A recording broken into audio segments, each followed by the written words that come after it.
Bad attitude, I kind of assume that. You're but never gonna guess what this is. Just shoot. Silencing the horn on my truck. Thank you. And That's incredible.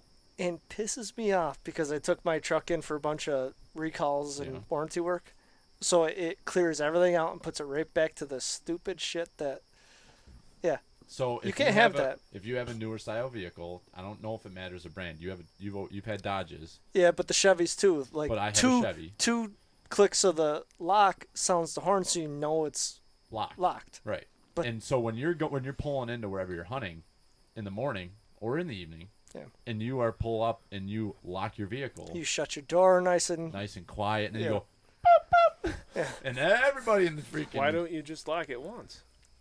That's not the point, Dallas. Just The don't point use, is, Well, in don't the use Ram your key stealth. fob. Okay. Don't use your key Stealth. fob All right, and well, just lock it from the door. This is a point of contention at my house, though. Oh, it's actually a big joke, though, because my wife beeps her horn 5 times every time she locks her horn. But she partly does it just to annoy me because she knows I just hate like, irregardless, I don't give Yeah. a shit if she likes that Right. word or not. Yeah. it. So, irregardless, You can I use it only more. press my horn my lock one time. I've So always it done doesn't- that because I fucking hate that second one. But here's my the thing, truck Dallas. doesn't have a. It when sure does. It's Ah. disabled because when I press my lock twice, it doesn't. So with a doesn't Chevy, beep. But like, if you're 3 feet from your truck and you press lock and you hear the locks lock, Here's the same- thing. why would you hit it twice? here's the thing, Dallas. As a GM technician, at least 10 years ago, 15 years ago, when you lock it, it locks the doors. When you hit it again and it beeps the horn, that sets all the pass lock stuff. all the Keeps security. the bad folks out of your vehicle. That sets the security. I don't know if it's like that anymore. I don't know what the Oh, Ram. man, don't tell Jen. I don't know what Chryslers are like. But that was, if you hit it once, it locked the doors. You hit it again, and it beeped the horn. That's what's confirming that yes, it's locked, and your security system is. I don't Cute. know. That's a pretty cute bag you got there. I'm gonna have to Dallas. think about this. Why don't you empty your bag and fill your cup? He kept it pretty low for a while there. No. Hey. That's red, white, and blue. And that may- That's American. Okay. That may be all bullshit, but that's my side of the story, and that's why I, as a Hey, Chevy guy, would listen. double click it. I did that, and I Who don't do you think. think's gonna be fucking with you when you're out there? Listen, Well, I I'm don't not know, caring about Dallas. who's- The big fucking bucks that are out there. Bears. Oh, Bears the, like oh, that the in bears. And they smell it. Yeah, they can Fear. smell the menstruation. And the fear. But it's a great tip. We're making fun of it, but no, if you have a newer style vehicle, Sit you in can go your- into your settings, sit in on your vehicle for a dash, second. Yep, you in go. your radio. That's where it is on the Chevy Silverado. That's where it is in the radio. old Ram Go in there. Silverado. 1500s. Silverado. Yep. You can bring your sister. If you want to in. watch me from a Ram, So yeah, I would definitely recommend anybody listening to this to silence your horn. So when you Yeah. lock it, especially when you're hunting public land, because a lot of times your parking areas are pretty damn close to some of the best hunting areas. Yeah. and people don't realize it. But on all that stupid shit, so now that I have a better product, Oh, a Dodge. Okay. it's not a Dodge. Oh, what? What are you talking about? You have a Dodge? Yep. Yeah. It's a Ram, bitch. Oh, it's a Ram. So it's better. Okay. You're one of them. Okay. But anyways, since I turned all that off, and since Ram wasn't a double click to get a beep, and I turned it off, I do. Well, I don't even need my keys because I just hit the Yeah, you got little the thing. button on the thing. Yeah. But so you hear it, it's no big deal. Yeah. So it's a little different. But back in the day, Chevys were always a double click to get a beep. And that was a confirmation that it actually locked. Right. And, okay, so if you left your door like ajar, like it was half latched, Right. and you double clicked it, and it didn't beep, you knew that the doors weren't locked.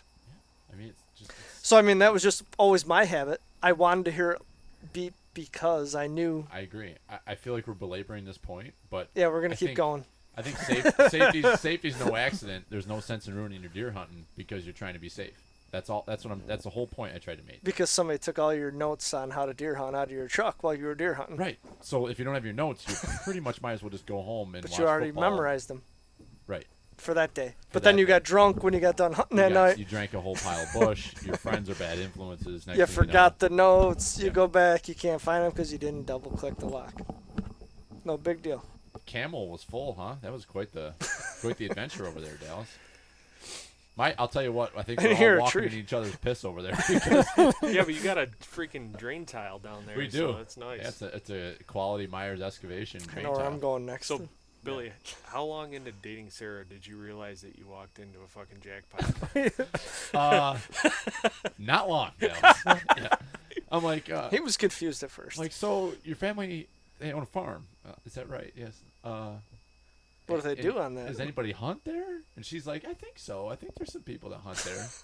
So I think my cousins, like Sarah was totally oblivious to No the fact idea that you what's guys going on. were. She just didn't And it want was out of you to be college. Do you Do you want involved. to know when I knew I ran into a gold mine? I think it was, what That's year? why I asked the question. Okay. Was when did you So run yes. What into- year did your dad shoot the giant? Oh, maybe 12? That was the first year Sarah and I were dating. That was the year I realized Oh, I no ran into a shit. gold mine. Because I didn't hunt with you guys until I think it was 2013. Yeah, because I didn't even meet you till probably the next year. So At Christmas, 13. probably. Yeah, you following showed up year. at dinner. No, a we couple hunted times. together. Did we? Yeah.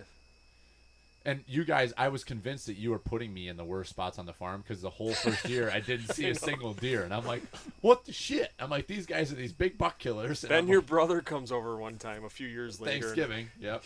And you're We like, all got food poisoning. yeah, but you're like, Dallas put you in the best spot on the farm. Yeah, What's I'm like, up what with the that? shit? He put you in the poplar? What? Like, that's bullshit. I've never Poplar, been nobody allowed gets to hunt sit the there, Poplar. Only Trigger when he's pissed off and Bob when he wants to, you know? Only trigger when he can get up early enough. Right. But yeah. So it was that first year that I was dating Sarah that your dad shot Okay. that Yeah. big 9 point. And it was big. 163 3 inches. or Yeah. And I was 4. like, wow. I was like, okay. And then, you know, Sarah, will you marry me? yeah. Sarah, you have a real nice family. You're a good person, but you got a See, that's the thing Wow, about us. We're hunting good land. people. I've never met any of your family, but I would love to spend the rest Yeah. of my life with you, Sarah. every waking minute. Yep. You're an athlete. I'm a very skilled athlete. You know, we could breed good athletes. Everything came together. You know. Yeah. Okay. I feel like this topic's fizzling. But that is when I realized for Yeah. sure. So immediately. Yeah. Yeah. Well, then And my numbers have dramatically increased since. And AJ, you're not far behind. AJ has no issue seeing the deer. No. It's just learning how to kill the deer. It's And We'll finishing it. we'll get you there. I think you're doing a good job. PA seems to be a little rough on you, but around here, you're crushing Yeah, I'm it. good here. Well, we keep saying that. he But needs you're in your more own time element, with a too. gun, Yeah. but just that's what you need. That's why literally. we need to shoot clay birds. We need Yeah, to we were- just AJ was target talking We were about practice. this today. yeah, we're just talking about it the Just other day. 22 with a scope. Just pull up, shoot drink your bush, pull up, shoot it.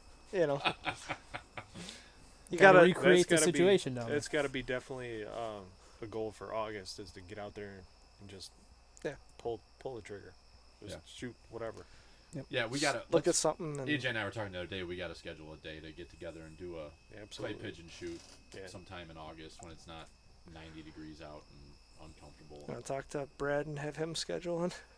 Well, yeah, but let's just do like 6 or 8 of us instead. Yeah, we don't need Right. it to be a freaking county. So we can make gathering. sure that Yeah. we can. Everybody that needs to get their shooting in can do it. Yeah, for sure. So, if we want to pivot, the thing that we've all been talking about wanting to do a podcast on was what we're using this year for tree stand equipment, because that's been a big change for everybody sitting here. And for me, last year I made the jump to going. We all made the jump to going mobile. Yeah. And Dallas did a couple years ago with your Lone Wolf setup. Yep. But I was the first one last year to jump in with the saddle and get really lightweight and mobile with that.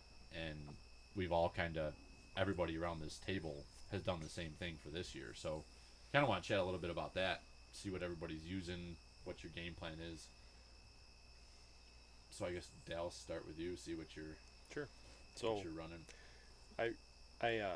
I was late to the party with the everyone used to have climbers 5, 10, 15 years ago. Like Dad and Brian had climbers, and I never did. And eventually Dad got me a nice Summit climber for Christmas one year, and I started using it, and it was great for certain situations. But I started trying to use it for mobile setups and run and gun type of thing, and I realized really quickly that it was just such a giant piece of shit for trying to do that type of. Yeah. It's really good if you Type can of hunt. daytime scout and Yeah. have trees picked out. If but you can get up in a tree and I still use it. I rifle hunt out of it a couple times a year. It's great. Climbers are awesome if you're Yeah. looking for comfort and security. Like it's Right. Yeah, and a shooting rest for your rifle or your crossbow. It's awesome.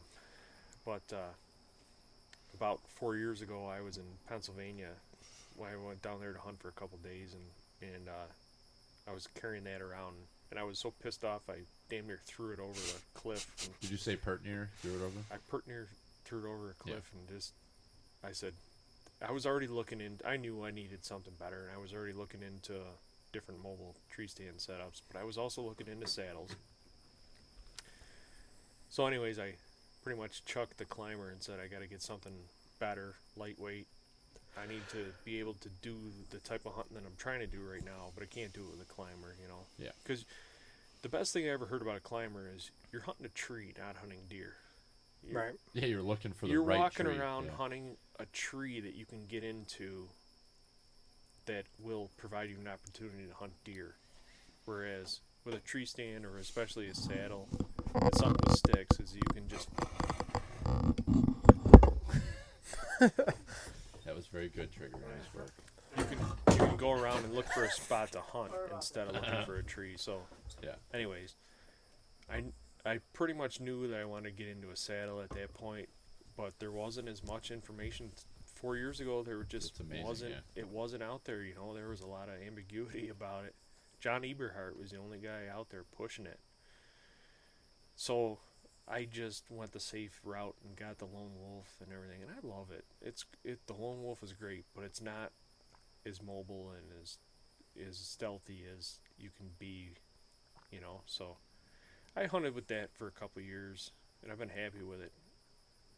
But now I got the newest tethered saddle, so I'm hunting with that, and I made some upgrades to my Lone Wolf sticks, so I'm still planning to hunt with them. But then I recently bought the 20-inch Hawk Helium sticks, so now I've got some options for Yeah. which way I want to go. And the reason I bought the 20-inch sticks is so that I could put them in my backpack, because they're short, compact. They're not as short as I thought, because in reality, you have to they offset they when go you up, stack right? them, Yeah. and they're heavier than I thought they were going to be. They're light, but they're definitely going to be good. The thing I know about sticks and stands and saddles and everything is that there is no right answer. There's no perfect solution to what you're doing. So I've been working on this for a few years, and all I've realized is that, yeah, there's always a better way to do it, but there's no right way. So don't be discouraged if you've got a certain stand and sticks Yeah. set up or whatever. Just go with what works to you, and it might be smart to have more than one setup, which is what I got now. I think that's a good way to go, but you don't want to have too many, because it costs a lot of money, and Yeah. it's a lot of gear to have. So And to that point too, Dallas, like think about that's one of the biggest things right now with everybody. If you're following hunting like on social media or watching YouTube or any of these shows, it's like you think you got to go out and spend $600-700 on saddle, steps, platform, tree stand, all that whole setup. How many deer have you guys shot out of tree stands that are essentially permanent portables that have been in the same tree for most 25 years? Mhm. So most it's- of them, but we're hunting a farm that we own too, Right. So that's different. It is different. But the point I'm making there is that, I think we want to go around the table and talk about each one of us are using, and what's unique about what we're doing is that each one of us has got something different. We all have just kind of chosen a different route with what we're using. But you don't need to spend the Yeah. money that we're spending on this stuff. You can go out and buy the $35 or $40 portable from Field and Stream or wherever, Yeah. So and some cheap sticks. And just to make an analogy about the hunting industry is that, when we used to have there was less people out there, because you would watch TV and stuff. So you would have to you'd have to watch like the Winkies and the Drurys and stuff, like watch them do it their way and try to figure out how to adapt back to doing what make you it can do. what you can do, right? So hunting public land or by permission or whatever, where now you can watch the hunting public and watch them go out and hunt public land in every freaking state in the U.S. and realize that they're doing it in ways that are harder than what most of us are doing. Right. And you can be like, okay, they're going to freaking Mississippi in January, Alabama in January, whatever it is, and be like, all right, they're doing it down there, and they can figure it out with the gear that because they don't have Yeah. no scent control, half-ass tree stands or saddles or whatever. They're just doing it like boots on the ground in adverse situations. So you can kind of look at it that way and be like, all right, my situation's better than theirs, so I can turn around and be like, okay, how can I apply their tactics to my situation and realize that, like, I'm better off than, it's better off than looking at, like, the Drurys are awesome hunters and stuff, but they're more for entertainment, because you're like, no, I'm not ever going to be in that type of situation. Right. But you don't have the farm that you have total control over. yeah. So I think there's just so much more good information out there now, and that's where I've got most of my type of my info from. It's, I think, same with you. Yeah, it's just same like thing, yeah. it's just there's just so much more info out there these days. Yeah. So I mean, do your research. I think the hunting public guys are great resources for that, because they've got to make a living. This has become their living. So if you've been following for a little while, you've seen them kind of transition to having companies that they're working more with. Like, They you have get sponsors, but they're far from being sellouts. Yeah. Though. I mean, and they're not wearing $1,000 worth of camo. No. Like, they're wearing beat up army fatigues and stuff, and they're killing better bucks than any of us have around this table. So it's like watching those guys. They're definitely my favorite channel right now to watch for those sort of resources. And I think have been a big influence in all of us sitting around this table. The direction we've gone with our stands and how aggressive we're being and different stuff like that. But yeah. What about Trigger? What do you? I know you're the fiddler in the group. You're always trying to do something different or Just to make you happy. cut it apart. Yeah. I mean, I still basically hunt a lot of just pre-hung stands on the farm, and Yeah. Molly's parents have land that I was using my Millennium sticks and stand on last year some, and I did use that portable. I got the Millennium sticks and the Millennium stand. I used that probably 12 or 15 times last year. But other than that, I am using a lot of our preset stands, which on the farm we have plenty. Yeah. At Molly's parents we have a handful, but so I like the sticks. I really like the sticks. I mean, it takes 5 minutes to get up a tree. Yeah. And then yank the stand up. It's really not long. I don't like trying to lump all mine together. It's kind of like cumbersome. Yeah. My sticks are really nice, but they stack nice together, but none of the steps fold. Nothing folds. So Which there's goods and bads. It's good and bad. And with everything, it's good and bad. So the sticks to me are really nice, but they're not as nice to pack as yours or Dallas's or. they're bulky. Yeah. They're bulkier, and it's not even that. But so with the piece that goes onto the tree sticking out, you got something sticking out that way. I have never even tried to flip them around and put the part of the stick that you would climb towards the backpack, Right. and put the tree Put 'em part outwards out. with the standoffs, yeah. That's probably all it would really take to strap them on and have them better. But Yeah. I did get a saddle. I went on eBay and I was just searching around and I found that trophy line. I wanted to try a trophy line, but it's kind of hard to just buy all that new shit and Not know if you're gonna like it. not know if you're gonna like it. And you guys have, between the other three of you, you have what, 2 Phantoms and a Manus. I have a tethered, not the tether. You have the a tethered Mantis. You have the Tethered Mantis, we have Manus. the Dallas and has then- a Phantom. Danny's so- got an H2. Right. So you tried all 3 of those. I haven't tried Danny's. He Oh, you came did? over and we just drank beer. Oh, okay. That's odd that something like that would happen. You But, could drink beer in a saddle. It's comfortable. Well, that's Yeah, what that I would was have hoping been for. cute. You guys could have both gotten in the same saddle. And So I drank haven't beer tried. together. Yeah, I haven't tried the trophy line yet. The guy that I bought it from is very, Polish. well, it could seem that way. Okay. He's Haniski, is his name? untechnologically advanced. Okay. Because I bought it. So he's driving it out to you? Yeah, I don't know what he's doing. Amish. But I won it Sunday night, and Monday morning, it still said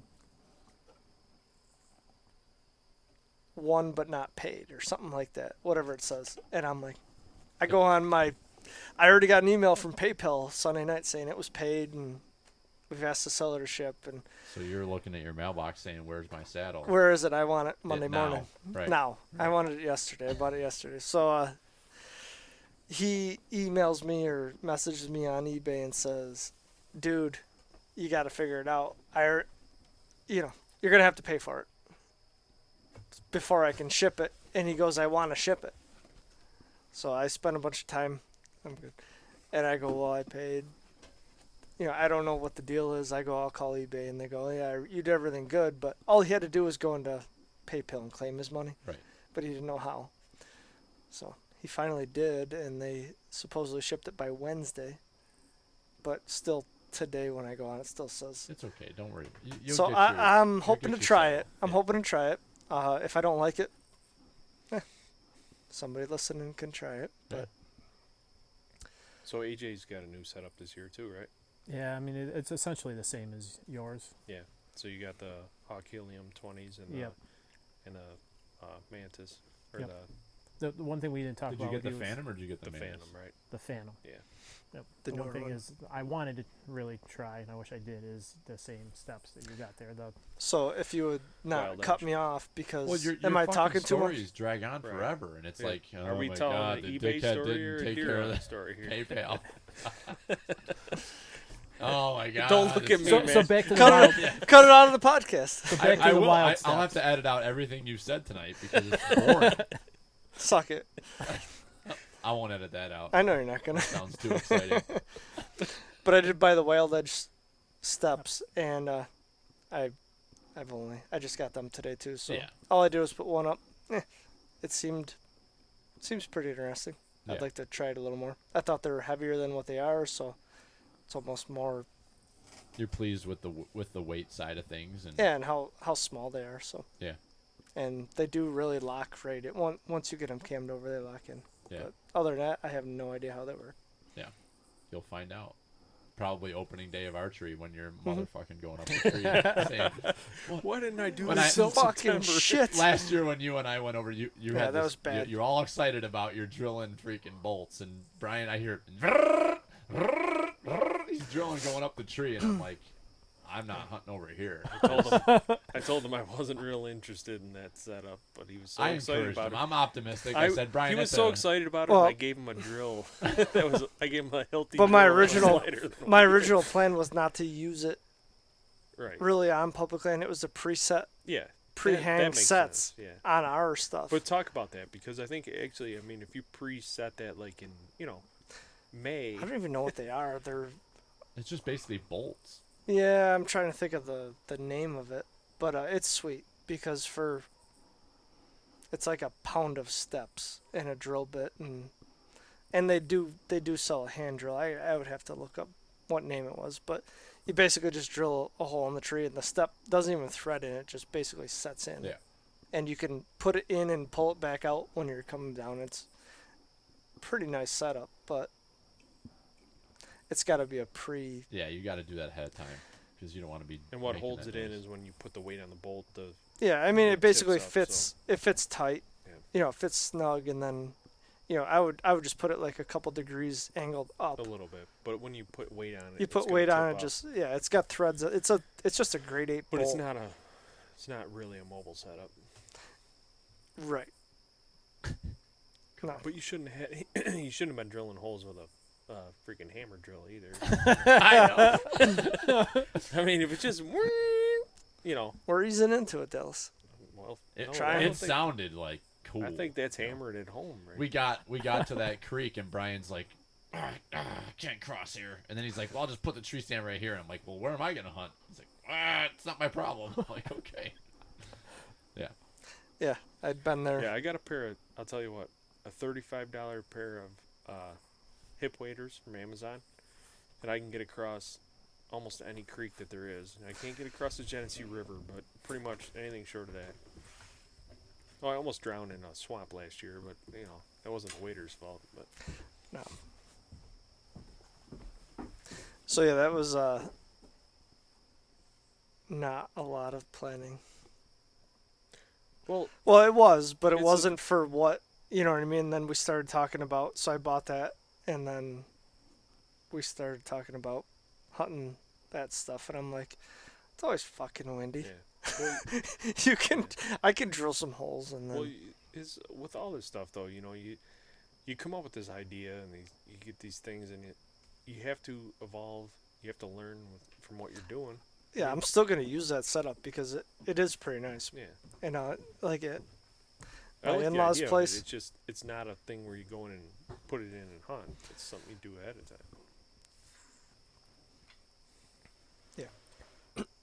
And it works good when you do that. But So, anything else from you, AJ, on your setup? yeah, No, I'll stop. I'm kind of debating on like accessories, so how I'm gonna hang my bow. I didn't really think through that yet. Ooh. Yeah. You got My so. pack when I'm up there, that type of thing. Have any of you guys looked at the stuff from Genesis 3D printing? I From just Austin? started listening to that podcast this morning, You're the one that downloaded that today. probably. Okay. All right. I'm just trying to keep track of my numbers. At least I got my I mean, there's only 7 people listening to it, so I just got to make sure who exactly it is. But anybody who's who's interested in mobile hunting, Genesis 3D printing. If you're on social media, he's got a page and he's posting stuff all the time, both Facebook and Instagram. But we've got a promo code with him. I think it's Pertnear.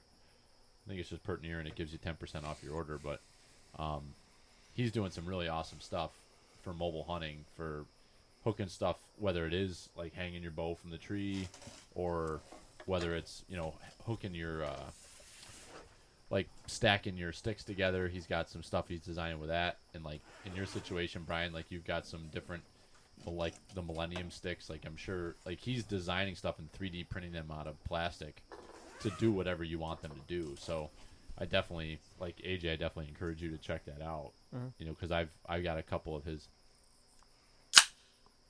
That was a good crack. That was a good crack. I saw it coming. I stopped talking. I'm interested to try the Wild Edge steps out that would actually give a Like a review on it. a I review know a guy because who's got Wild Edge steps. I hear he has some issues with people paying for stuff on nah, PayPal, or the timeliness. Wild Edge didn't. They just said they shipped them yesterday And too, you got them. and they were on my mailbox So today. you had to have been happy today. Yeah, I didn't even know I got them. I drove right by them. Yeah. Because I wasn't home all day. I actually had to go to work today. I saw you. When I was driving home. I saw you. Come on. Yep. No way. I said that's trigger No way. right there. You did not. It's not important for this conversation. Nobody gives a shit that's So listening to the this. one day out of the last 3 months I'm not home. Yep. Somebody delivers something that I've been waiting for but didn't think I was gonna get because nobody told me Yeah. they were coming. So, I figured what- it was a saddle. What but are it you using wasn't. for a pack to get the stuff out there too? Since you guys are rambling on. Are we rambling? Oh yeah, you definitely are. Just I'm gonna try and Rambling get. man. Or you got somewhere to be, AJ? no, just the- trying to Hey, Slicky, keep the rambling to a. minimum. You're the one that brought it up. I'm just trying to. Oh, follow okay. through. Well, can I tell you? We'll Can I tell pack- everybody No. what the hell I'm using? Pack Sure, is it? yeah. Short and Oh. sweet. Oh, Oh, I thought you never asked. So it's the one with the So what are straps you and the. using? I've got the Mantis saddle for my mobile, and I have a climber too. I got a Summit climber. Simmer but down. I won't. Oh, am I excited? Yeah, you're Yeah, getting okay, upset. I'm sorry. I got excited because somebody asked me a question. But I just got the sticks from Timber Ninja, so I just got those in on Wednesday, I think, Tuesday or Wednesday. So Sweet. I know your guys' reaction was, holy shit, these things Yeah. are light, and they're I not. couldn't believe they could be as light as they are. That was my. I knew how light they were. They're a little under a pound and a half, with the rope and everything. They're a 20-inch stick with a 16-inch aider. Yeah, And, what kind of rope is tying it to the tree? Trying to think of what you want to call it. It's I don't know how many millimeter, like 6 millimeter rope maybe. So it's Am steel, or it might be am steel. but it was provided with the. It was provided with it. Okay. Yeah. I haven't even had a chance. Billy and I were messing around with them when we got them. And I saw him throwing them out in the yard. Yeah, it was pretty funny. And then I did tie one of them quick to a tree over here, but I didn't want to start climbing up it without actually reading into, or I don't have a clue how to use the ropes like that when you tie them on, so I didn't need to be committing suicide going up the tree. But I'm pretty impressed with how light they are. Caution: do not climb this Apple product trees. without reading Without- the yeah. instructions. Yeah, don't climb apple trees. I also didn't want to go in a pine tree with sap all over them. And get sap all over my nice brand new Yeah, you're kind of expensive limited. sticks. Yeah. So we'll dick around with that, but that's rounding it all out. All of us really have kind of different setups. We got a couple different saddles and got different sticks, and I think we're all running different platforms. Dallas has got the Predator platform. I'm using a tree seat is what I'm using for my platform, which I used all last year with my saddle. Worked great. Brian, you're dicking around with a couple different things, trying to figure out what you're gonna do, which is Nicely put. that's just what you do. Yeah. Hey, Yeah, whatever the state pays you to do, that's fine. that's I'm not see, here I to do that judge. like on, before and after. Allegedly, yeah. 'Cause somebody might listen to this. Yeah, Yeah, You they did probably it won't, though. lunchtime. Yeah, Right. It's fine. Sorry, I'm home. I can see working. what you. Yeah, right. It's not your fault. It's COVID. No, it's It's not yours. your fault. But we got a bunch of different stuff, and as we get into season here, we'll have, some good feedback on what's working, what's not working, and we want to put some videos together to put out on YouTube of what everybody's using exactly. So all this rambling will be for naught, But I think like irregardless. no matter who you are or what you get, it's gonna work great, right? Mm-hmm. And if you try it once here, it's gonna work great. But once you actually get so those screw-in steps, I mean, they work great. Yeah. But it's not a. In the field, in the moment of trying to get up a tree, it's not the most friendly thing. And I'll bet you a lot of days it could be because it's so goddamn windy around here a lot of Right. times. But it's not something that I would want to plan on doing, the day, I'd want to be doing it a couple days before. Yeah. And No just doubt. get in and. So, there's a lot of things that seem good. None of you guys thought that seemed good. But, We wanted to see you do it. I was like, yeah, no, if you want to carry a pile of bolts around with So- you in And a a drill, drill. but Yeah. that's a bad example. Like, I'll be over here. I was all summer being like, I don't know, Brian, if that's a good idea. He's like, I can do it. You sure can. yeah, so the first day we went out, there wasn't a goddamn quarter-mile-an-hour wind, No, It was one of those days. It was one of those days. It's like, oh, motherfucker. I'm just like, all right, I've been defeated. I'm not even going to leave the truck. I But- actually saw deer that morning too. So it's just like a stick, How are you going to use it? What are you going to do? It's the best stick in the entire world. The timber It's not ninja going to stick. kill a deer. It might. The stick isn't. Well, maybe. It's light. Run out of options. Yeah. If I'm with you, there's a chance you're out of bullets or arrows, and So, but all I'm saying is, everything. So if you get something, you're gonna be like, yeah, it seems good, but hopefully, that if you try it, it's either really good, it works, or it blows. Yeah. And you got to be able to cut your losses, or you got to come to reality and say, yeah, it seemed like a good idea, or this isn't quite right, or this is really good. Right. Some people just stick with. yeah, don't change because change is hard. Or that's I bought it, I paid for it, it was supposed to be good. I think it kind of blows, but you know what? I'm going to go with it because it's awesome. Yeah. You're definitely you like to take a systematic approach as far as trying things and It's a nice way of saying it. Yeah. No, that's the nicest thing I've heard ever. oh, And right. sometimes they'll work and sometimes they Raise won't. your hand if you've ever hunted with a muzzleloader and ran out of bullets. Trigger's the only one raising his hand right now. There's so many deer. It's because I can shoot 75 rounds before Slicky can even finish his deer off. It wasn't going anywhere. No. That wasn't the day that he ran out of bullets, though. Yeah. He really did that. Yeah. Yeah. Yeah, anyways. So last thing on the gear for tonight, AJ touched on the packs. So we're all kind of using different bags to carry this stuff. And I'm a pack guy. I love packs. So like I'm running my Kafaru pack, and I just got a new bag for it. I got the Striker bag.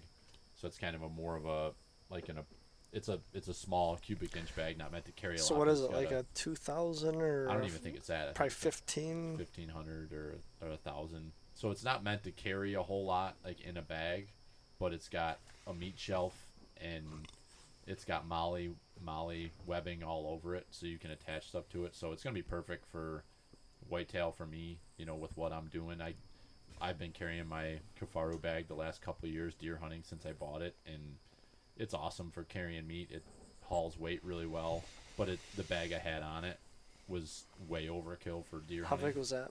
How big Cubic was it? inch, yeah. It was like 6,500 to 7,000, the reckoning. If you expand it out, like you can carry like almost 7,000 cubic inches in that bag. I think I might be off there, but it's a massive bag. And so this thing is much more compact, much more. I can reef it right down tight, and I can put those sticks. I bought the stuff from Austin at Genesis, you know, so I can stack those sticks and I can hook them into the molly webbing, so they're attached right to my bag. And when I get to the tree, I can pop them off the bag and go right up the tree. So, yeah, I like that setup a lot. And if I do get something on public land, I can quarter them up and put them in game bags and put them in my meat shelf and get the hell out of there. So that's what I'm running. You went the Badlands route, right? Mm-hmm. Yeah, and just kind of just Something looking different, around yeah. and something. I don't really know how to, you know. Basically, they look pretty nice. They tuck a big game. It's a nice pack.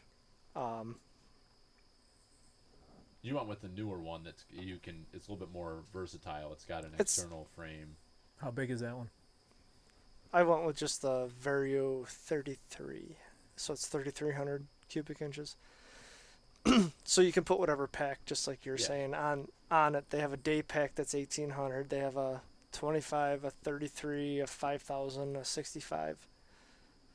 But I don't know. I mean, it's a pretty sturdy pack. So it's a frame. You can put I got a meat shelf for it. You can put just a game bag on it, which I don't have the game bag. That's like $40, $40 or $50. Yeah.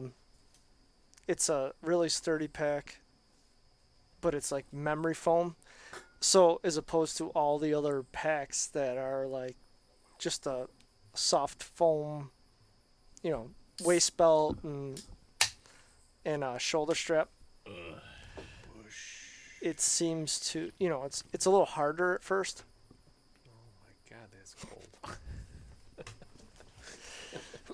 cold. So it's Were supposed you talking, Trigger? I'm sorry. I'm usually not. And if I am, it's all bullshit anyways. But so it's a little harder, like the straps are a little harder. So for me, I don't have a lot of per se meat on my bones. You don't. You're a twink, I would say. That's what I would describe Isn't you that as. a fucking queer? Well, you make it what you want. I think I call you're skinny.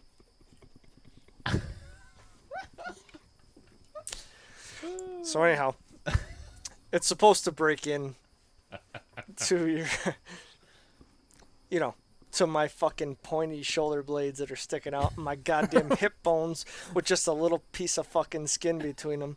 It's supposed to like eventually break in. And You're waiting for that point for it to happen. it, it's I do think it's getting better. It's just a little rough on those like bony. You should have bought a Cafaro and you wouldn't have these problems. Yeah. Yeah, I know. And nobody wants to listen. Why would we? I don't know. Big Bird. If we doesn't- listen to you, then how would we know if anything else is good or bad? Yeah, that's a good point. That's why. Yeah, it's a good point. Well played, Trigger. I'm done talking. You're done talking. But What are you planning on carrying your stuff in, AJ? Do you have a? Are you using the same backpack, or are you? I bought a Kuyu backpack, but it's a little too big to be carrying this around. So I'm either gonna buy the smaller pack to go with it, or I'll use I don't know, a Cabela's pack. I'll buy. Yeah. I think you should use that pack. And if you want to buy a smaller bag, buy a smaller bag. But you need to get used to that carrying pack. get used to it and get it broken, because even if that one isn't like my Badlands pack, you should get broke into it. Yeah, you just how you used to wearing it and Yep. how to adjust it. That's Yeah. one of the, I mean, That's one of the biggest it's things. great to just carry those packs while you're whitetail hunting because it's Yeah. good experience for, like we do whitetail hunting where we pack meat and you Yeah. want to make sure you know how to adjust it. Well, PA, I was It's all you expecting Yeah. to take it down there. I just being mobile and trying to be as light as possible. I didn't think I would want to No. do that. But there's a difference too. You put the pack on in the garage, it's like, oh yeah. You walk a half mile, you're like, you adjust it a couple Oh, times, you're fuck. like, bitchin'. And then you turn around and it's 87 degrees and 100% humidity, and all of a sudden your balls get kind of stuck behind your knees and your pack is fucking sliding down and you're out of adjustment because there's no way you could ever tighten anything tight enough to stay on your waist with how much sweat you have running down. And you go, you know what? I don't know. Maybe this pack isn't the best pack. But it dries out, and the next day you put it on. Well, when So- you get in Colorado high country in September, you'll know Yeah. whether it's right or Fuck. not. Oh, we know. That sounds like a Zeller thing. Yeah, you Don't even use the pack until you're out there, right? Yeah. Danny, So you want to use it. That's Danny that's boy. my point. why don't you crush some veins in your shoulder, Danny? Dallas, what do you got? Are you gonna run anything different for a backpack, or I know you've kind of just run like your regular I have standard. an Alps Outdoors pack, and it's great for whitetail hunting, just hunting around local. I haven't been out west in a long time, so I don't have a western backpack. Yeah. But You're gonna go soon. I hope so. But at the same time, Hope so. I hope so. But at the same time, I just freaking love hunting around here. Yeah. Hunting around all these local states, chasing whitetails. I mean, I'm pretty much happy whatever I can do. I just want the experience. I want to go out there once. Well, that's the thing. I've been out there twice already, and I've had a great experience. But I've seen the ups and downs of hunting out west. But you should definitely do it because you haven't yet. Is she up? What'd she do? Did she poke her head out? I'll watch my phone. I think we're okay. It's probably feeding time. Are you scared? I'm not scared. You look scared. Say that again with a. You look like you're about to hide around the corner. Well, I mean, what am I hiding from? I think the best thing that we do is we all go to PA for 3 days. It's perfect because they can plan. Our families can plan on it Yeah. every year. Yeah. And it works easy to take the 2 days of vacation, Yeah. and If you haven't it's picked up on me, I like to push my limits. So PA is great. yeah, She lets me go to PA. So the next step is going to Colorado for Yeah. a week. right. Just Well- keep pushing those limits. just keep AJ. pushing Yeah. it. See What's what the worst happens. thing that can happen? Well, the great thing is you got a great group to go out there and follow. Yep. Just get on Tard's shoulders and he'll carry you to the promised land. Oh, she's just hungry. It's all right. She's not angry. She's just hungry. I want to hear about your first buck, Dallas. Mm. Never heard this story. Did All you right. ever have a first buck?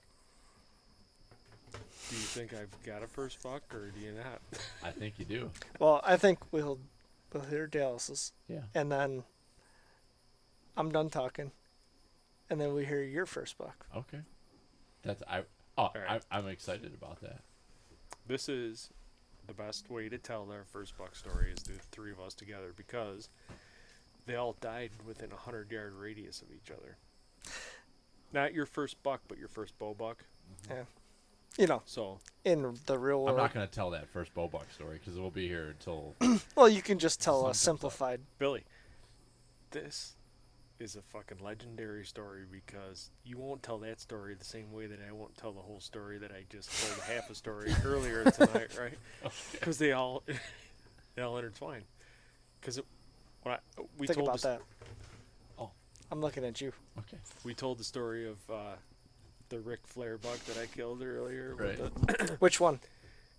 Woo! Yeah, bitch. Oh, the yeah bitch one, yeah. Yeah. Because the other one, no, I think the other one was a yeah bitch too.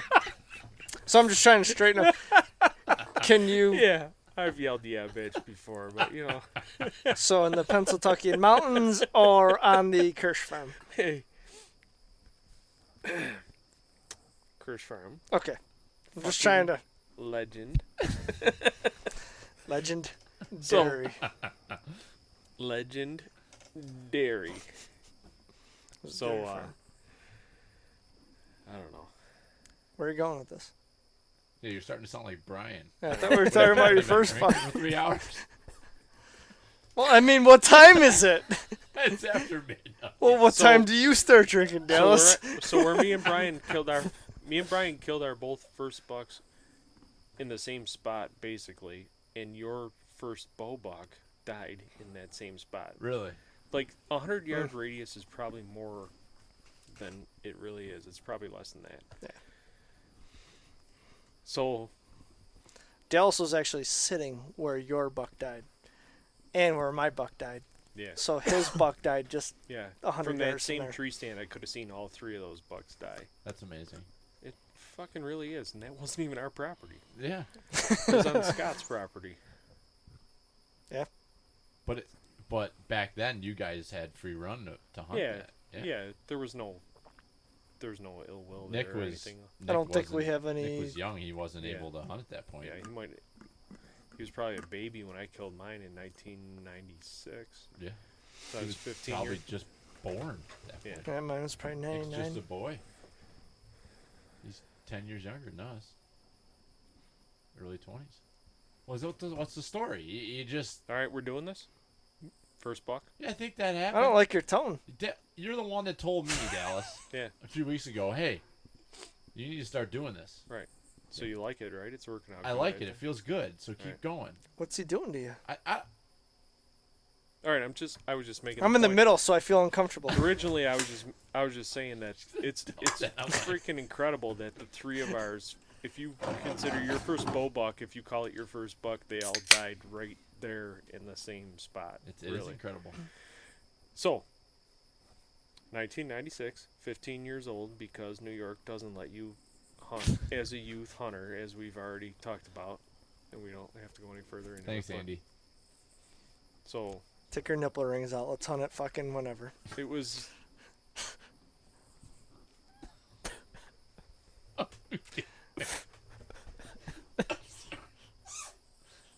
late October. I got off the bus. Robert tells me, come on, we're going bow hunting. So, well, he's going to do my chores. He says, go hunting.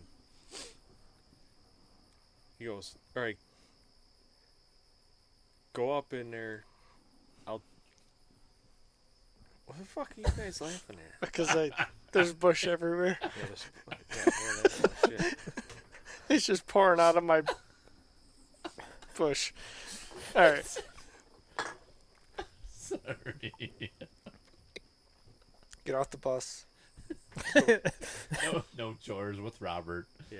Well, that was a big freaking deal. Yeah. To not have to do chores in the afternoon, because usually if I was going to go hunting, I'd have to go hunting, come home, eat dinner, Then do go back chores. out, then do chores, then come in and take a shower, and then do homework for school the next day, and it'd be who knows Yeah. what the fuck time, you know. So when you come home and Dad tells you go deer hunting, it's like, all right, I'm gonna go deer hunting. So we had this spot up in Scots where it was a big hemlock tree that wide, and it was great because you could get up in there and they couldn't see it. And there was this community scrape out in front of there, and I mean a true community scrape.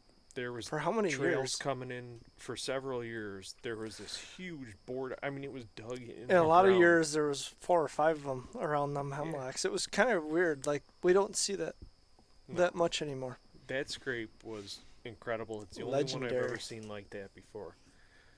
But it was hot like those 2 years when I was like 14, 15. So I walked out, got in the stand. My bow's still on the ground, and this buck, little yearling buck, like follows my track and comes in right behind me. I'm like, son of a bitch.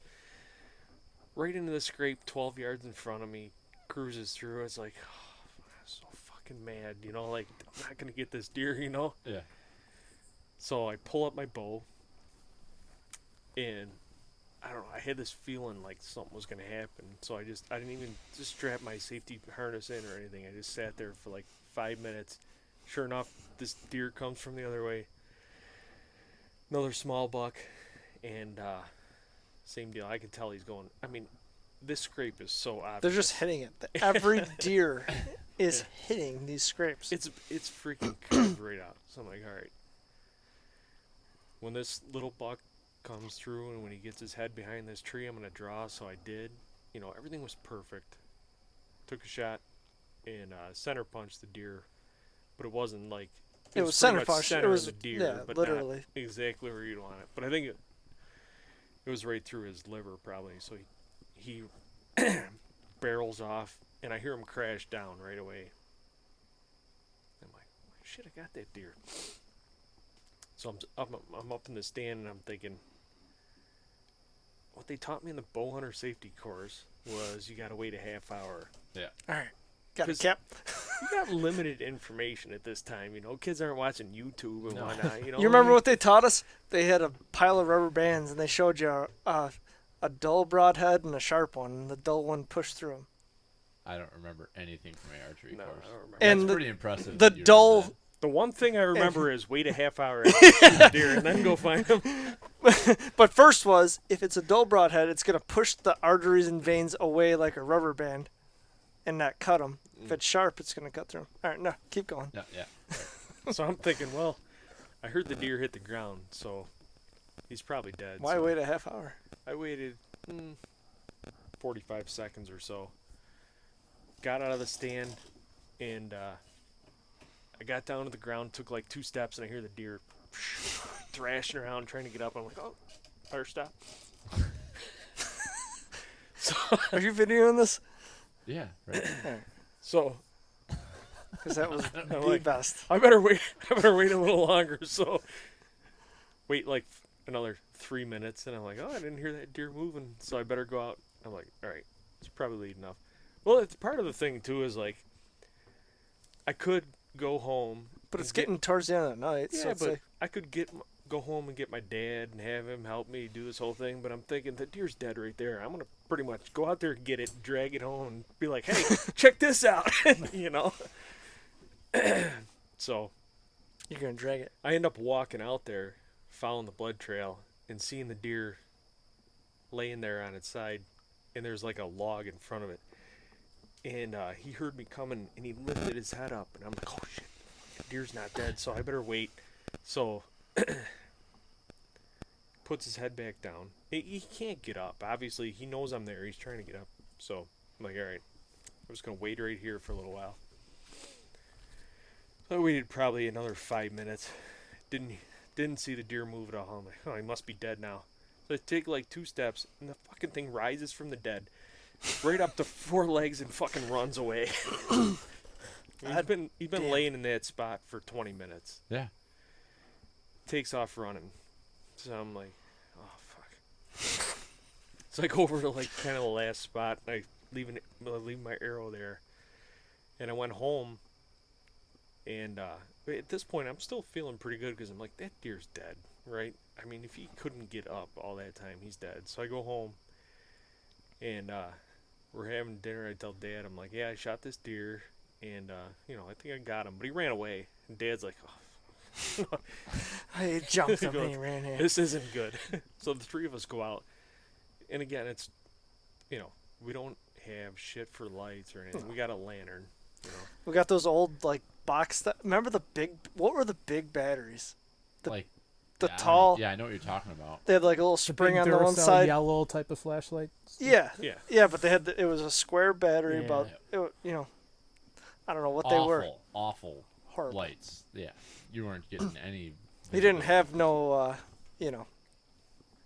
250 lumen Yeah. freaking LEDs. So of course the Headlamps. first thing he does is run into a goldenrod opening, and you know We how lose, hard like, it is to track blood, deer yeah. through a goldenrod. So we ended up following him through the goldenrod and finding him dead in that creek down there. But it was just like, kind of circled around a little bit and took us an hour or two, but he was just laying there. He probably got up from where you jumped him. He ran about 50 yards yeah, he and died, just crashed and died immediately. piled up and died. Yeah, he was stiff, but That was it. So how big was it? we brought him back with It the was a five- Sami. It was a 5-pointer. Beautiful. Yeah, it was a yearling 5-pointer. We dragged him back with the Sami. What's a Sami? Tracker? Oh, Billy. yeah, you got a lot of learning. You don't know what a Sami is. That thing ran, it was a 5-cylinder. Either ran on 2 or misfired on 2 its entire life. It was a, Samis never die. yeah, they never ran good, but man, did they never not Track. run. I've seen one die. Yeah. Yeah. Our best one. AJ, died. get that phone away from the. I think your phone's messing with the. There you go. So that deer died in the creek there. Yeah. Right down in the creek Yeah. where it meets. Yeah. And that was where mine ultimately Crossed. He Yours crossed crossed, and there he and made went it up. up. He died Up right to the by the top. stand where Dallas shot the Okay. one. It's that, yeah. That patch of hemlocks is where Dallas was sitting when he Okay. shot his buck. I don't remember what it looked like in there. It was dark. You wouldn't. And there was eyes looking at me, and I was scared. There's no way you would remember what that looks like. No, I remember everything about it. I just Oh, for sure. I was scared. It was dark. You had a near-death experience before you finally did. I did. It was dark. It's just a dark night. So right? we started telling the story about You might as well just. right. We Pick up. told the story about Dallas shooting that buck with his crossbow. It's And funny the how three this of us shit sitting in a comes line. together, though. It is funny how it all comes together. So at this point, I don't know what year that was, like 14 or 15. I had never shot a buck. I've shot a couple of does with my bow, but I never shot a buck with my bow. I missed a pile of them, like I said. But so that morning we got Dallas's buck. Early. We went early. We went back to the shop, and then you guys were like, "Get out there! It's the rut. You Go gotta- get right back in that tree stand." So I went back and got in the stand by the creek that you were in, That I was in, yep. and I wasn't in the stand an hour. And here comes this deer, and it's a buck, and it was a small yearling, Yeah, like a 5. like a or, 5 or 6 point, whatever. Yeah, right. And I didn't even. I mean, I just saw a horn, no doubt, draw back, and as soon as he stepped in the opening, I shot. Definitely, rush a shot. Almost, I bet you I did the same thing you did, Dallas. Hit him back in the liver. Yeah. It was the right height, but it was just back. And he took off running. So I waited a few minutes and came back to the, told you guys I shot one. So we came back and met you guys at the shop. I think we went and did some errands, went and did some tree stand work over Sure. on another piece of property, got a slice of pizza, whatever. We came back mid-afternoon, and we ended up jumping that deer. We got on his blood trail, and we jumped him. So we went back to the shop, Talked. and this is Danny's fault, We talked. Danny. We talked. It's Danny. just like, We what were did just you do with that socializing. girl that you were... I Right. talked. Yeah. At this point, I texted Sarah. I said, "Hey, I shot a buck. We're talking. We gotta let him lay a little while. I'll be home like in a few hours." Never. This is That's what you lead with. Never. What have you not learned? I'll be home probably sometime between now and now and just Well, this Next is long, don't week. stay up. This is a long time ago. She hadn't learned anything. at that point. well, and I haven't learned anything Yeah. to No. this point, as I sit here right now, because it's 12:30 and Yeah. she's pacing, wondering what the hell we're doing out here.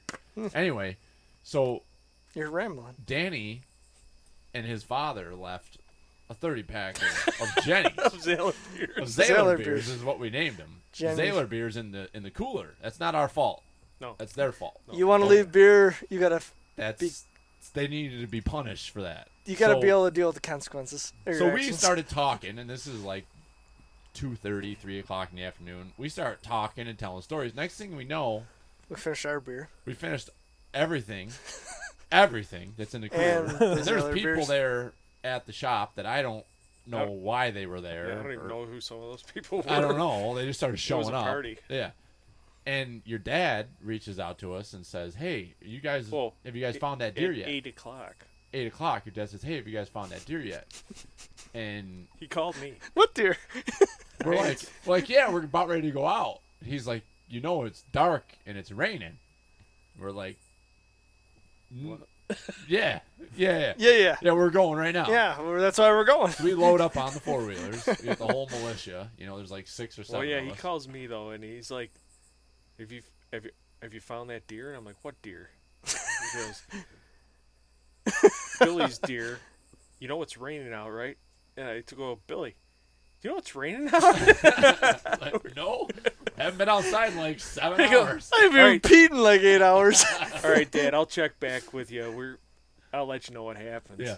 So we end up going out, and I'm on the back of the 4-wheeler with Dallas, and Brian's got a couple people with him. There's like 6 or 7 of us, and we're headed out here. At And least. it's pitch dark, pouring rain, cold. It was I mean, nasty. dark, like And- the darkest night. Dallas is like, "I know a shortcut. We'll cut across this drainage ditch here, and we'll head over through this trail." And next thing I know, we are upside down in this ditch. This ditch seemed like the deepest ditch I've ever touched in my entire life. And hindsight, the ditch was about as shallow of a ditch as you 14 could ever inches. get. 14 inches deep. I flipped that 4-wheeler right over back. Dallas really goosed her when we got to the bottom. Flipped it over. And it was raining so hard that the ditch was half full of water. So we're soaking wet, and it's like 38 degrees out. And I'm wearing like, It's And I had November my 10th. Makita my Makita cordless flashlight Yeah. was on there, and it fell off in the ditch. yeah, lost it. So then we leave the 4-wheeler right there. And we just start walking through the darkness. Oh, yeah. And we're looking at our phones, trying to figure out where we were and everything. Google Maps. Yeah, so we were like, well, F it. We're not going to try to cut through this, the old trail. Because we used to have trails through there. Yeah, but it was so grown up. But it was grown up. So we were like, well, let's just go back up through the cornfield to the beginning, and then we'll follow it down through. Yeah, the way that anybody should when they're blood. The way trailing we an went. animal. Yeah. Yeah. Because that's the way Yeah, we but we went. had already done that blood trail at Oh. 3 o'clock in the Ah, that afternoon. was that and time. jump- Yeah. So, So we get back and we knew there wasn't much blood. And it was fucking raining. and pouring. Pouring. Rain. So we get over there, and Brian's like, "Oh yeah, this is where we gotta be." And we're going through the woods, and then we like cross the creek, and then we cross the creek again, and we cross the creek, and we go down this bank, and Bad Brian's like, spot. how is this possible? Where are we? And it's just, I mean, it is dark, and all of a sudden Dallas is gone. Dallas is nowhere to be seen. He's He not gone. responding anything. And then the coyotes start howling, and we're like, what is going on back here? Dallas is gone. Coyotes are howling. So what happened to me was, I was like, we were all spreading out, and I got back into that kind of like the roadway where we were supposed to drive in, and my headlamp died, and I had lost that. I had my good Makita flashlight and dropped it off the back of You the had 4-wheeler. it. You had it. So Yeah. I was totally dark.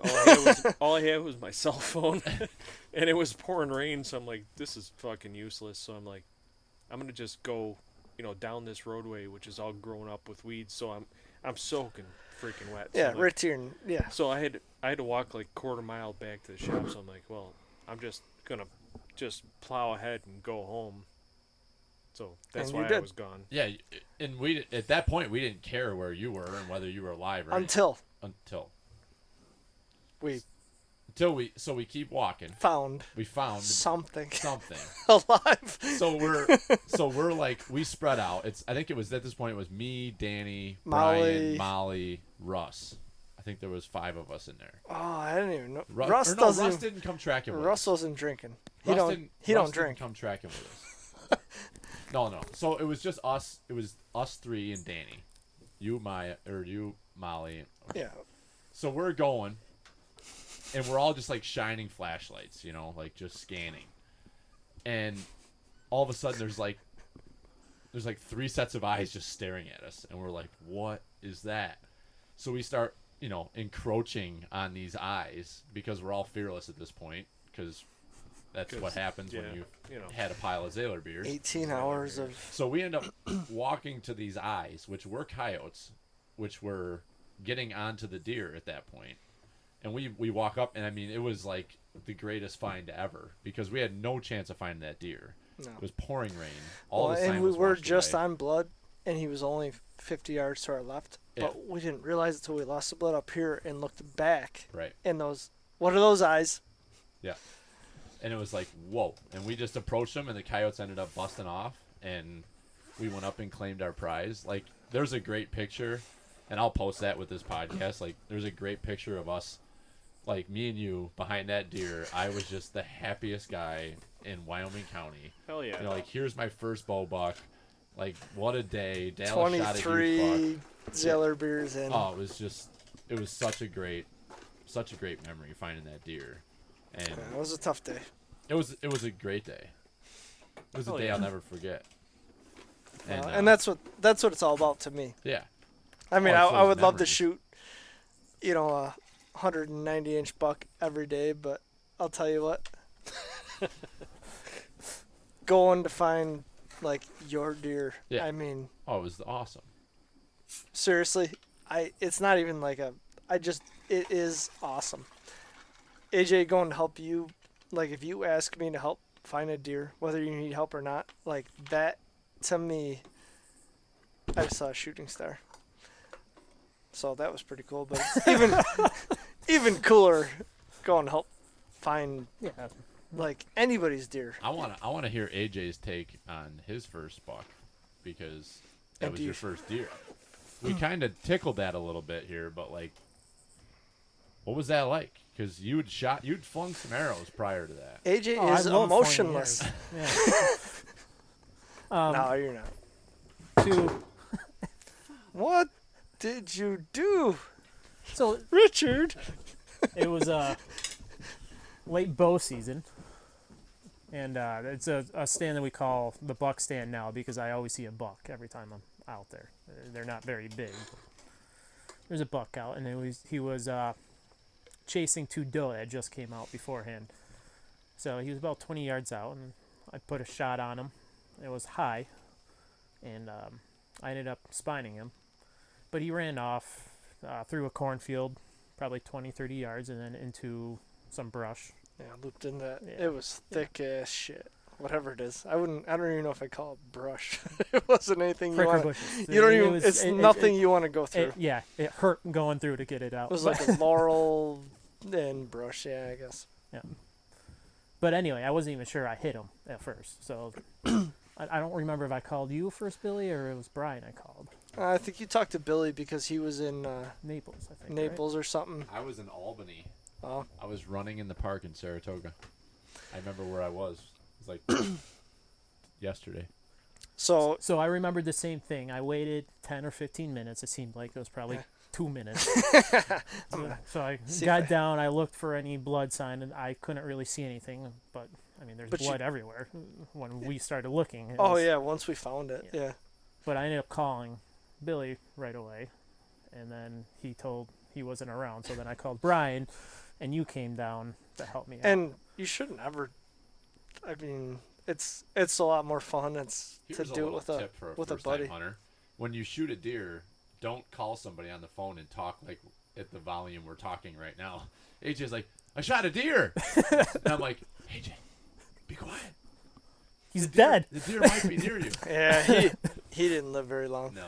But good point, Slick. Yeah. It's just a pro tip, Yep. Pro Pertnear tip. Pro tip. Yeah. And yeah, but at the time, you're not thinking. Like No, you you're said, not you got, thinking. You're just scaring them away. it's the first one you're like, I'm pretty sure I hit him. I don't think it was good. And it's like, well, So you want to hear about Brian's first year hunting or what? we will. But we'll finish What are you trying finish to cut? AJ's You story. trying to cut AJ off? No. well, I'm pretty sure I tell my stories anyway. That's about it. Yeah. So No, basically, no, flip but- over. but you were pretty sure. So I just forget. Like, did you find blood before you called me? Because I think you were I like, found, I didn't think I hit him, but then I'm pretty sure I hit him like higher back, and then you're like, but I did find a little blood on the corn or something like that. Yeah, because I mean he was only 20 yards out, so I couldn't find the arrow, Okay. but I did find a couple of specks of blood on the corn right behind where the Okay, and then you just got him. I peeled back.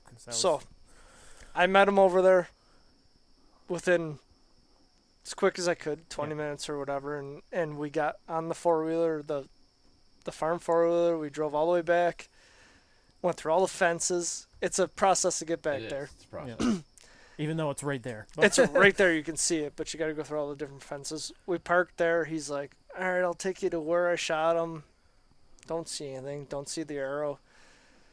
We He's start like, walking well, 10 or 15 I got a yards. spot of blood here. So he shows a spot of blood, and then I look like, so he shows a spot of blood where I am. It's I'm dark like, at that point. yep. Okay, we got our spot, and we look to where AJ is, and the corn is painted red from the ground to as high as AJ's standing, and I'm like, okay, he's dead. I've been here. That's the same as the buck he shot this year. He's like, I think he was like right here, and we're like, AJ, yeah, he was right here. I think it was because Yeah. But Look at all that corn. But yeah. again, after like the first one, that's the same thing with that. Yeah. I'm like, I'll just get some help, chat Yeah. with them. and no, get- but why That's not always get the help? right thing to do. Why not have a buddy come and there was no way. Like this last year's buck, there was no way. I knew I hit him right away. Oh, yeah, you knew you hit Pounded him that deer. pretty, high in the lungs or something like that. So, but to me, it's more fun having somebody with you, Yeah. anyways. So, Yep. I'd rather pull out, come home, and But the excitement, the adrenaline with that, they got me hooked. Oh yeah, that's not Hell hard. yeah. Not hard to get hooked when your first experience is like that. That's awesome. So now your turn, Brian. Your turn. It Trigger was up. your first time. Tell us all about it. I think I was 14. You're just a boy. I'm still hardly a man. What kind of setup were you shooting at that time? When I was about 485 foot-pounds of draw. Yeah, it was a Hoyt. Plastic It was creature. a loud Hoyt, something, Rebel or something like that, and 45 pounds or something like yeah, that. 45, whatever, 50. It might have been 50 pounds. I couldn't probably draw 50 pounds then. I was probably No. only 50 pounds I mean, at if you were- 14. yeah, if you were 14 years old and you were I don't. like 5'4", Was I 80 pounds? Yeah. I don't know. you were tiny. So I was probably shooting 45, 50 pounds. It wasn't a real quiet bow, but I could shoot it okay or whatever. But I'd already, so at 14 I had hit a deer. Either That's way, part of the story. yeah. So the first deer I hit, I was sitting 60 yards from Dallas. Because it was a trigger. It was Hit it high in the shoulder. It was like a 12-yard shot. It ran by Dallas. He saw it. Blah blah blah. We didn't find it. They never found it. Pretty hard. with an arrow sticking out of its Pretty heartbreaking. Don't but, mean to laugh, but like I can just imagine some kid shooting a 45-pound bow Yeah. and sticking one of the shoulder. Think blades. about my wife. Yeah, it's the same deal. Yeah. It's no different. Her bow's a little quieter than mine was, Yeah. but it's really probably not even And back faster. then we didn't have the options that we do now. No. So very discouraged. Then me and Dallas go hunting again. I'm on the edge of Janish's goldenrod field in Scott's. Okay. Dallas is where Pretty your- much where Danny shot his buck last year is where Brian was sitting, Gotcha. and Dallas is where your deer died. Okay. So we're which like, is also where I shot my first buck. So this is where this all comes It all back together. comes together. so we're like what, maybe It's a 70 circle. yards? Yeah. Are we 70 yards apart? Yeah. So either way, I'm on the edge of that goldenrod field, but this deer comes down 10 yards inside the woods between me and Dallas. Trotting. I drew, it took forever. He comes broadside at like 14 yards, and I just let one rip and hit him high and far back, and I'm like, motherfucker. I'm like, I'm done. Like, this is just stupid. Like, you know, Not doing this anymore. I'm not doing it anymore. Like, this is the second deer I shot. I'm 14. This is the second deer I shot at. Yeah. I'm like, fucking A. I'm done, you know. So I sat till dark because me and Dallas were gonna We're doing meet the up. trigger strategy. meet up. We're sitting next to each other. We're gonna meet up at dark. Walk back through the 7-foot fucking goldenrod field all the way back, or you know, because we didn't have anything. We walked everywhere, you know, and so I get out of dark. I'm like, my fucking son of a bitch, you know. Can't imagine that. Little 65-pound Brian. Yeah, and I'm 40. Yeah. He could have jumped out of that tree stand. He would just landed on his feet. That was when I was invincible. So I go down there, stand the goldenrod, and here comes Dallas out. He's like, "What'd you see?" I'm like, I just see a little buck." "Did you shoot at him?" I'm like, I hit him. I didn't hit him good. He's like, "I don't know, something died right in front of me." No way. And I'm like, "Oh shit." So we go back in the woods. He's like, "Right there." I'm like, "Some bitch." First deer. So he did like a 60-yard loop and tried coming to Dallas. Dallas got excited. He thought a buck was coming to him. He stopped. He backed up a little. He went forward a little. He flipped over backwards and he was Oh my dead. God, that's awesome. Yeah, so I was a freshman in college. I was 18 years old. I had very little opportunity to hunt. So You would have shot him too. So on that, it was a Saturday or Sunday morning when he shot that first buck. He stuck it and it ran like a big circle around and came back towards me. So that's why it didn't dawn on me that he might have stuck the arrow in it. Because it came from the opposite way. So I was going to shoot whatever buck came by, you know. And so I had tried to shoot that buck and it came right through my shooting lane, but it didn't stop for me. And I was like, oh, there's an arrow. So he had shot that. And then the next one that he shot. It was like a week later at night. He kind of like made a strange loop around and started coming back towards me. But when I saw him, he was just walking in. And I'm like, all right, you know, because again, whatever buck comes in at that point, I'm gonna shoot him. So And that's what it was. he's walking straight towards me, and I'm hunting that same stand where I killed my first buck out of with the big scrape and everything, you know. And he's walking towards me, and he gets about 50, 60 yards, and he just does the old 2 circles and Flips over. and I couldn't see anything wrong with him. Like, that fucking deer just... He's walking... I mean, I'm getting... The adrenaline's pumping. I got my release locked on and everything. I'm ready to go. And this deer just goes... bloop, bloop, Dallas, flips over backwards, I've experienced the same thing 70 yards from Brian. I've been there, man. So that's when I go... Things just flip over. So at first... That's why I think we need to hunt like that. At first, I was just totally mystified. I couldn't figure out what was going on. And after a little while, because he wasn't really coming from... It was probably Brian. a half He wasn't hour- really coming from... Brian was over here, and he came from this way, so he had to run kind of like out around. Yeah, he did a So loop. at first, when I seen it happen, I just couldn't believe it. I'm like, what the fuck? That deer just died. What's he And got the after a while, I'm COVID? thinking, What's the chances? Yeah. I'm thinking, well, maybe Brian could have shot him, but you know, I didn't have binoculars. We didn't have cell phones. We don't have we phones. didn't have two-way radios. We had nothing. We got I'll meet you at dark in the Yeah, 7-foot In the tall dark. Yeah. right. goldenrod. Meet you at dark. Or whatever in the it is. dark. Yeah. It was briars. 7 I'll meet foot you briars. near the fence in the briars. So we get out in dark. We get out of our tree stands, and I'm walking out of there, and I look at the deer, and I walk past, and I go, Brian, he's out there in the pasture. Brian, did you shoot one? Yeah. I go, he's dead right over here. Woo! But you know what? You know what the moral is of these? And my first deer was not a pretty kill. Like we talked, I just told Yeah. my A first lot of buck. them aren't. My first buck, actually, both my first buck with a gun was not pretty. My first deer ever was not pretty, and I mean that's the moral of these stories is like AJ, you had the cleanest kill of the 3 of us. Yeah. And that's fantastic. Obviously, that's what you want, but Yeah.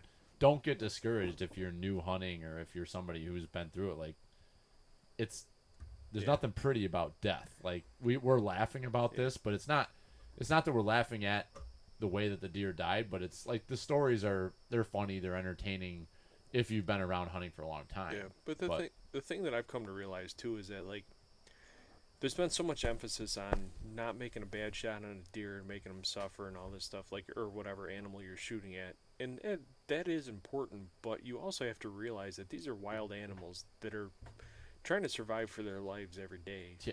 So, like, I'm not suggesting that it's okay to just wing a shot at a wild animal, but at the same time, it's like you shooting them in the liver and having it take 2-3 hours for them to die. It's not so much different than what's happening to a lot of these things. Like That die of age Yeah. or die of a coyote. Or, getting yeah, a them and coyote later on. They Yeah, die when you're horrible death. when you're at camp at night and you hear the screaming of wild animals, it's like, what do you think's going on there? They're not celebrating. Yeah. The coyotes are celebrating because It's they got. not so much different than someone sticking an arrow in these Right. animals too. So like, and it kind of was saying that, like, if you didn't shoot that animal, he may or may not survive another year without you putting an arrow through him. Right.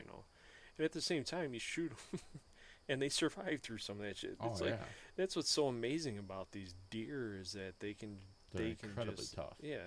So Yeah, it's I love sharing those first kill stories because they're real and very few people have a story to tell that's like a perfect yeah, perfect right shot and everything went great. Like AJ, yours was that, but that wasn't the first deer you shot at. Your first deer you shot at was like, third yeah, or I fourth. came in and I shot and I don't know where the arrow went. I don't know. Like when you have that first opportunity, it's like everything just blacks out. Like Yeah, that's what I.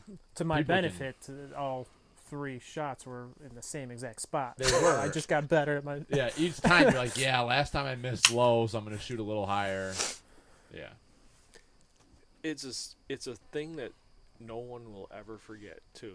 That's No. what I like about the whole thing is, like, ask someone a story that they'll never forget. It's their first buck. No doubt. You're never gonna forget that shit. What about your second buck, Dallas? Well, that was Pennsylvania. Third? It was a freak. That was the next year. We're not stopping. Yeah. So then. Your first buck thing that you don't forget. I agree. Hmm? But which ones do you forget? Well- Ooh, that's a hot question. Okay. Trigger. Well, I can tell you because I have. My story is, so I shot that first buck, and then Dad took me to PA later that year, and I shot this basket rack 8-pointer. So I was feeling pretty damn good about myself. 15-year-old got 2 bucks. Then the next year, I could hunt. That's a better story than I thought. I could hunt with a gun for the first time, and I hunted opening day, didn't get anything. Dad missed a buck, and then we I went never back heard that out. part. Yeah, Some bitch. yeah. We had Didn't tell you that, did well, he? we had like a foot and a half of snow At opening least, day when I yeah. was 16 years old, and he's like, stay in your stand. We had no radio or nothing. He came up to me. He's like, She calling you? I'm gonna just go hunting around this way. It's the time. So Really soon here for me. Dad's gone like 2 hours, and he comes up to my stand, and he goes, Dallas, I just chased this buck up into the bushes. Oh, so did he shoot at him? No, he chased Oh. him up into the bushes up there, and he goes, I've been following The this. junk pile? No, the bushes right up in the. I was sitting in a stand pretty much where my spot always was in the back of the hardwoods there. Okay. And he comes up and he goes, I've been tracking this deer for a couple hours. He's like, he's held up with some does in the bushes there. Okay. So out at the end of the food plot. Yeah. Hardwoods, whatever. Yeah. To west of the food plot. Yeah. He's in there. So I don't know how he got so close to this deer and didn't chase him, but he was fucking right. How was he goes- telling you? He came up to my stand. Oh my god! Hey! There's I'm a in deer the- over there. I'm in the back In of the the hardwoods. bushes. This is But that's how he was. hey, I'll He's tell like, you what. Deer over there. I'm going around. It's like, You know my father as he is now, but Right. you want to tell fucking deer hunting stories for days upon days upon days. This guy will tell you how to hunt deer. Yeah. He could I'm walk 16 and years just- old sitting up in a tree stand, and he's in the freaking 18 inches of snow. He comes up to me, he goes, hey, Dallas, come on down here. So I climb down, and he goes, I've been following this buck all day.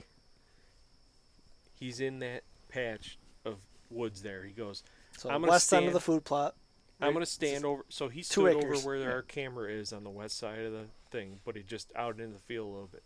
He goes, walk down that trail there, pick up his track, follow him in. He goes, as soon as you walk in there, he'll bust out, and I'll shoot him. So this is exactly what we did, but he missed 3 times, which he never misses. Nothing. Ever. No. I mean, He yeah. set it up perfectly. I walked in, I saw the tracks, I took 2 steps in, and I hear boom, boom, boom, boom, and he missed. So how big of a buck was I it? don't know. He was just a 6-pointer, Yeah, okay. you know. But at But that he was a time, buck, you know, yeah. we didn't have a lot. That's what he was to looking choose for. from. Yeah. Yep. This was 1997. We didn't have so much to choose from. He had killed some huge deer, like just the year before. He killed that monster 9-pointer. Yeah. But anyways, he was just, you know, he said it was a good deer. It was maybe a 2-year-old, but so that was my first day of gun hunting in New York. So then the third day, Wednesday, so I didn't hunt Tuesday because, you know, I live on a farm. So I come home Wednesday. So we had, that year, 1997, we had built a big barn, and Dad had gone out west, and so there was no meat in the freezer. Like, because we didn't bow hunt hardly at all. This was the year after I killed my first 2 bucks. And so I got home the first Wednesday of the season. I got off the bus. He goes, come on, we're going to kill something. We got to get some, because we had one doe permit between the 2 of us and the 2 buck permits. So he goes, That goes back to what we were talking about earlier. yeah. So he's like, we got a doe permit. He goes, if you get a good shot at doe, just shoot him. Or shoot the doe, I'll tag it, whatever. So these 2 does come across one at a time. They come across, and I see another deer. I see a third deer coming across this field. It's like, I put my binoculars up, and I'm like, oh, damn, that's a good one. So deer ends up A coming good in. flathead? No, it wasn't a good Contest flathead. It was a freaking 110-inch 8-pointer. Oh, yeah. I'm just thinking butterball backstraps. So this deer ends up jumping the freaking the fence and coming in to where I was sitting, and it was right. Essentially, it ends up in where we built that food plot 2 years ago, right In in front there. of the hardwoods. Yeah. So it came from the pond, Yeah, right? 100-yard Across shot. the field, Yeah, jumped the fence because it used to be a fence, into where that front food plot is. 100-yard broadside shot. I missed him low. Thought I hit him because of the way he reacted, and he took off running, and I freaking nailed him. Fucking slammed, 'Cause hammered him. Dallas, for the first 47 years of your Yeah. career, couldn't hit a deer standing still. But man, if they were running, If they were moving. That was it. they wouldn't make it. They were done. So he's running full bore across front left of me. Boom. Sticks his head down in the 18 inches of snow, and there's snow just fucking piling up everywhere. So, yeah, I guess you got the story of my first 3 bucks. That's all I asked for, Dallas. You know, I just Why said, hey, stop here? give me 1, 2, 3. No, and my point was you were talking about you never forget your first buck, but do you forget? Oh, so my other point was that I started off like I had all this luck, right? But then I went into a long drought of having a hard time killing like good stuff. It's like, you know, It's nice knowing you, AJ. Yeah. God bless you. See you, I gotta buddy. get going. Just make sure Rachel knows it's not my fault. All right. Thanks It's for the all me. beers. I love her. Yeah. Yeah. I'm just gonna. Thanks for how many beers did we drink? Oh, like 3 or 4. Yeah. Two more left. Yeah, we drank a pretty good portion of that. Only box that there. yeah, I had a pretty much. though. See you, buddy. Bye, AJ. See you tomorrow. See you tomorrow. Good seeing you, buddy. I had a crazy amount of what Straight home now. you might call beginner's luck. Yeah. And you might because, you know, You don't think about after much. that, You it just. was quite a few years. It was like 3 or 4 years before I ever killed another good buck. You know, I killed a couple. You know, and of course, in the meantime, I went to college and Yeah. you know, Your it's like focuses change. And yeah, for sure. You know, that- So I think I can remember most bucks that I shot, but I can't like 100% give you the order. Okay, which year did I shoot the one with the bow and the one with the gun? I don't really know. But I mean, if I look at that horn, I can tell you.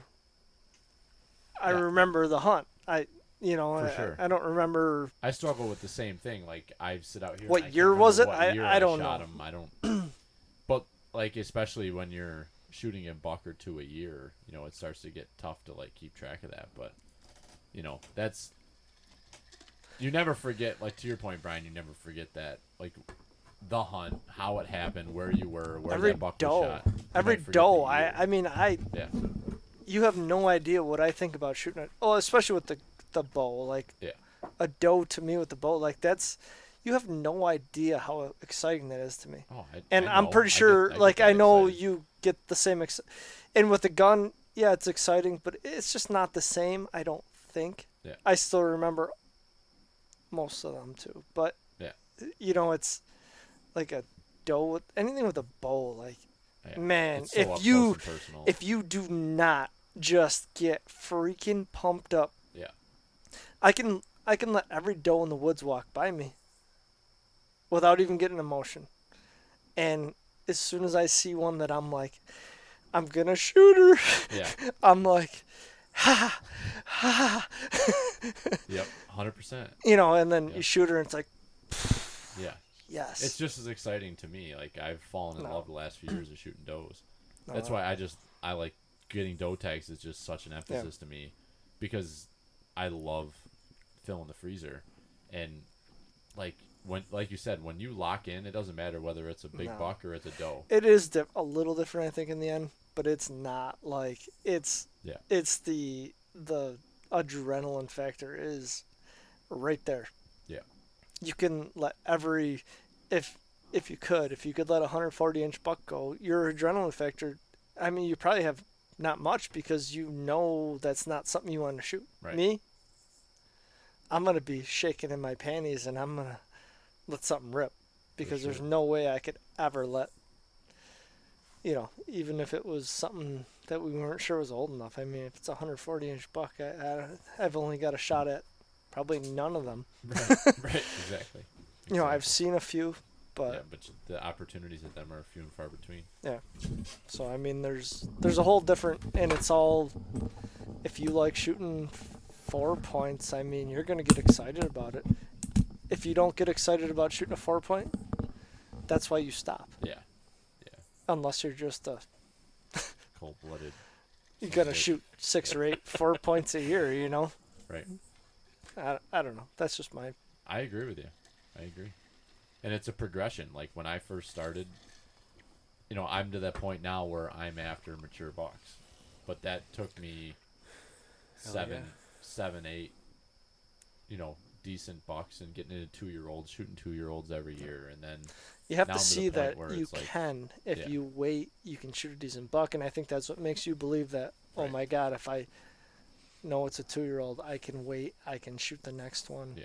Like And it I may never went- happen. Probably the first 10 years of me hunting, I was always chasing that mature big buck, and it's like you don't get that many opportunities, and when you do, if you have no, and I've said this before on the podcast, like if you don't have the experience actually pulling the trigger and making the shot count, it's really, some people do it and great, congratulations, Yeah, but good it's, for it's you. really hard Yeah, you're like, yeah, we've making talked that about good you're shot. like Ron Jeremy the first time Yeah. yeah, whatever. But, I mean, you can be Ron Jeremy one time. After that, it's not easy. I mean, if you had 47 bush lattes, maybe you would Yeah, be. like right now, too, for sure. But that's my point with my wife. Okay, no, go ahead. She already knows I'm Ron Jeremy. All right. But my point with her hunting deer, she's like, right. She's after the big buck thing right now. she is, but she isn't. Yeah. So I'm like, hey, you need to whack some of them big does that come by. It looked like I wasn't sure. I go, the camera was right in front of your stand. It was a 130-inch, 30-pound doe. And she's Right. like, well, but it was by itself. I go, I know. It was a slob. Yeah. And she's like, well, I'll shoot her next time. And then she's like, well, I seen a decent buck.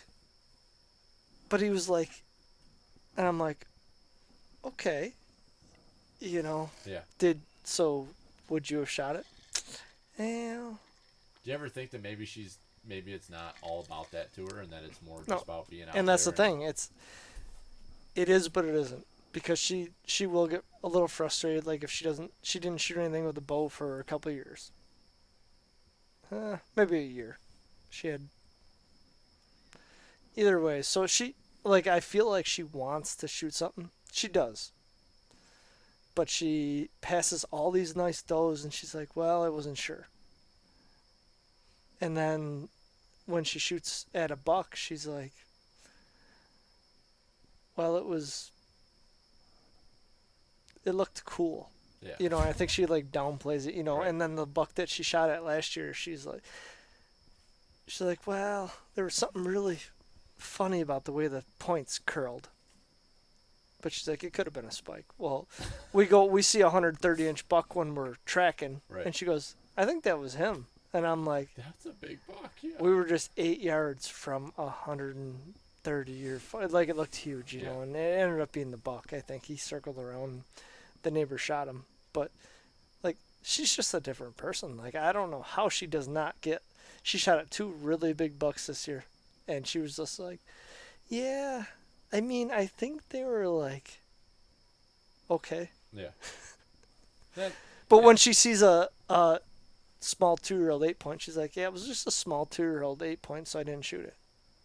I'm like, okay. So she's like in tune with that. She knows, but like then when I don't know what her deal is, and then she's like, Well, it's like what I was saying before when I shot that and not her deal. Like I'm fine with whatever she wants to shoot at, but my suggestion to her is shoot a couple does.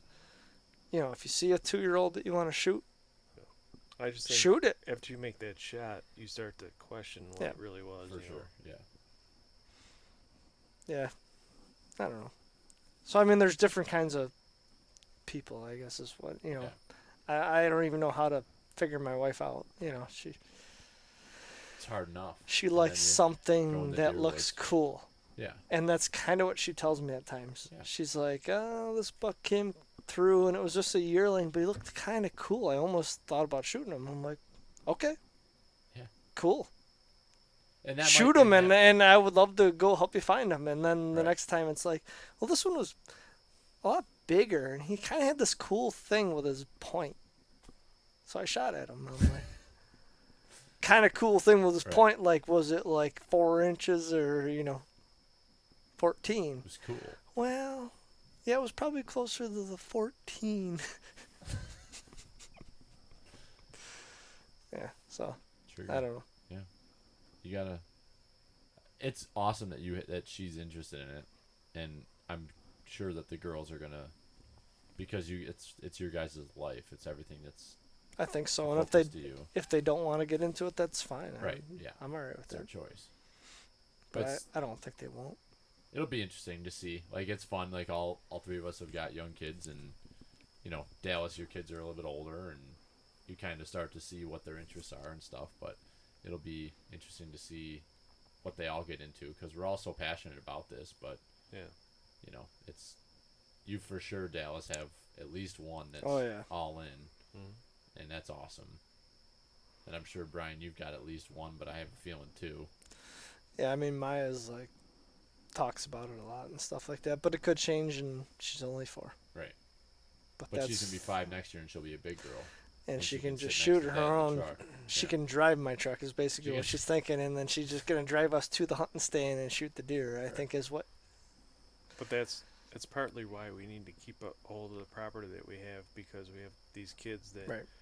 we could take them hunting anywhere, and Oh, yeah. the 3 of us could go hunting anywhere, and we'd have some level of success. But I would love to be able to have the kids coming up and just be able to put them in a preset ladder stand or a blind or whatever, and just be like, hey, sit here. You'll probably see some deer. Yeah. Right. Yeah, our settles are fine. Our quick setups are great, Yeah. but they're not for everything. No. And for the farm, it's still going to be utilized and it's going to be great. But the 20 preset stands we have, hopefully we can just make them more productive. For sure. And we're all at a stage right now where in 5 years, 10 years, our priorities are going to change dramatically on our hunting seasons, and it's going to be turning our focus to our kids and getting them involved and having double can't ladder wait to stands. do that. Me too. And Yeah. blinds and Put a we're saddle all up. mobile right now, but Throw soon up. we'll be Yeah, but climb up to the stand with your kid and hanging the saddle. hanging the saddle on the backside. But exactly. Because you can put your kid up in the ladder stand facing this direction, and you could sit looking Above the other them, way, yeah. and because they're never gonna see those deer or be able to shoot those deer. And you just be behind like, buck coming. them. Yeah. But over. And like I say, we could do that anywhere, but it's nice to be able to take the kids and put them up in a spot. You don't have to worry about anybody encroaching on their spot and messing them up. No, It'd just and be really great to have a nice private spot for all them kids to go. no doubt.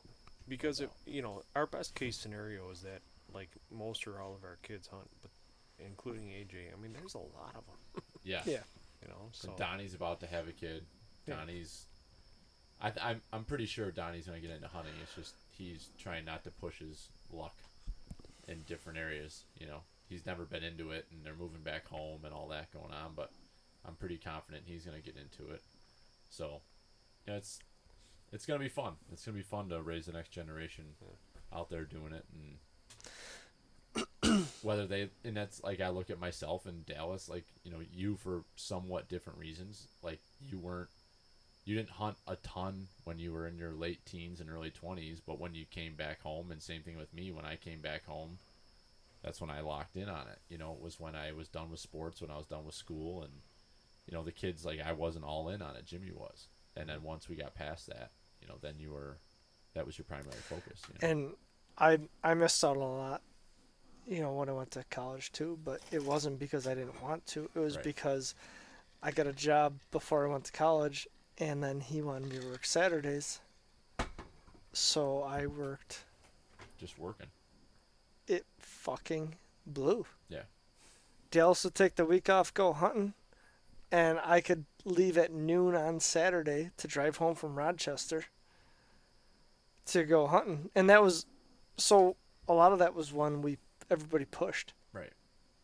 So really by the wasn't- time I go home on Saturday, everybody's like, I want a beer. And I'm like, yeah, but I was looking to fucking hunt. Yeah. You just Dude, pushed everything. I've Yeah. been hoping to hunt since Sunday night, and it's Saturday at 2:00, and I might as well just have a few beers. And not that I didn't, I hunted and stuff, but you know what I mean? It's like, Yeah. And then I had Sunday, and I'd have to go back. Yeah. That was still the one thing I lived for. It just couldn't happen as much, Right. And Dallas, you lived too. I mean, you'd have a week off here and there, but then Okay. you Well, would. for a while there, I'd take the first week of gun season off every year, just because we'd go and opening day was always a good time. But that was Monday opener, so you'd sit I there couldn't even get it. all day. Right, you couldn't get it, and I would have to take a vacation day, Monday opener, and sit there all day, and then we'd have, we'd do just deer drives, this and Yeah. that. But And it's great. It's fun, but yeah, but it was all the same spots. I mean, we killed a few decent bucks, but mostly we just hammered some does, and Yeah. it was fun. oh, But- it's definitely fun. I always enjoy it, but Yeah. I'd rather just be able to come home. If I was living an hour away right now, I'd like to be able to come home Saturday afternoon, just like you go to camp. Yeah. Even if those guys have been hunting, I mean, that's a pretty big area, big woods. It's a Yeah. whole different scenario, too. But it's the camp environment. And Yeah, being you're in there. camp. Your camp's nice because you can stay and have the camp environment, but yet there's other You're places separate. to go and hunt too. Oh yeah. Yeah. And that's Like been us, we- discovered recently. Yeah. Yeah. Right. But we go back home, Yeah, you're not staying there with the guys and staying up and which is good and bad. Yeah. We can go back home to our wives, Oh, yeah. but we get home when they're sleeping, and we leave before they wake up yeah, again. you're- So does you're it in really trouble help? either way. No. Yeah, does it really help? Nah. No. Probably not. No. Probably hurts even more because you came home and you didn't stay. You can stay. Well, Boys, You it's weren't going happy on- with me. It's going on freaking 1:30. yeah, that's 4 hours past my bedtime. It's like way more than 4 hours past my bedtime. Dallas is just getting into his work shift. Yeah. I need to be prepared for a big day, just like when I would get home late with my old man. Yep. He would make sure that he woke me up about 3 hours after. Yep. And Molly was asking what we're doing tomorrow. I didn't have a good answer. But I'm sure she will by the time I wake up in 3 hours. Answer for you in the morning. I usually wake up at 9, but today I think we're gonna get up at 6. 5 feels pretty good. 5, yeah. Sun's starting to come up, Brian. Why don't we go outside and watch Before it the gets hot. sunrise? Yeah. All right. Anything closing? Anything? Either one of you? It's been a fun chat. We've covered many miles. I think Billy should start with some words of wisdom. Me? Yep. No. Not bullshit. We need good words of wisdom. Words of wisdom. Feed them. That's Feed 'em. bullshit. Is that not good enough? Keep feeding them. Big Jim killed it with the food plots today. Did he? Yeah. What'd he plant? Rye, oats, and it was basically the mixture that John was telling us to plant. He's still tilling. He tilled because he didn't have the ability to spray today. But yeah, he put some good plots in today. He put all that stuff up on our story on Instagram. But that I don't know what you're looking for out of me. Something. Don't be a fool. Rapper tool. Rapper tool. I guess that's my wisdom for the Don't day. be Mr. T. Don't be Mr. T. Oh, unless you're talking T.O. Yeah, T.O. He's definitely not a fool. Peace, brother. He'll Yeah. never be on our podcast. No. I want him, but he doesn't want to. So. All That's what it right. is. So, what did we talk about tonight? We talked about everything. We talked about summer scouting, what we're up to, Dallas running into stuff, hurting his ribs. We talked about drinking. First we talked bucks. about shooting deer. We Lots talked more about drinking. does on your property, getting doe tags. We talked about trail camera setups, trail cameras, where to put them. What do you got? Notes? No, I'm just going through my head. I have a photographic memory. Yeah, apparently. Public land, get cameras up, and we heard a long, boring story from you about My how saddle?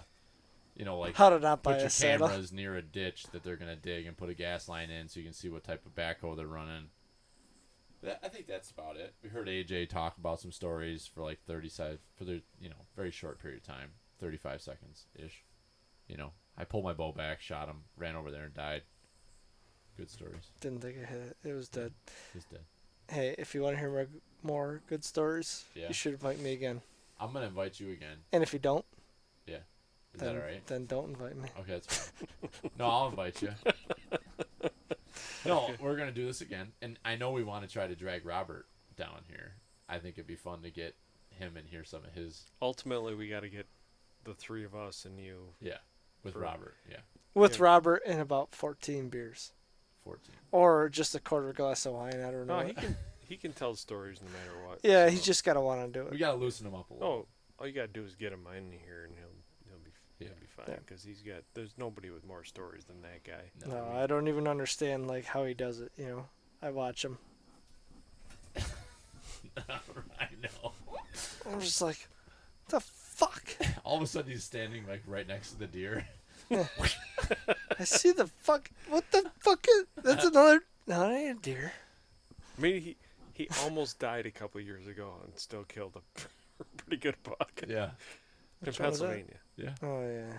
Jesus Christ. Freaking Robert. All right, let's wrap this shit up. All right. Thank you, boys. It was fun. Cheers. That's it? Cheers to that, Dallas. I'm gonna go pee in my yard again. There's gonna be dead grass everywhere. So we're not gonna do like. I think everybody should do words of wisdom. I don't Okay, think well- you should ask me because I don't have any yet. But Well, okay, Dallas, words of wisdom. Brian's full of. Start with him. He Yeah. wants to do it. You want to do it? all right.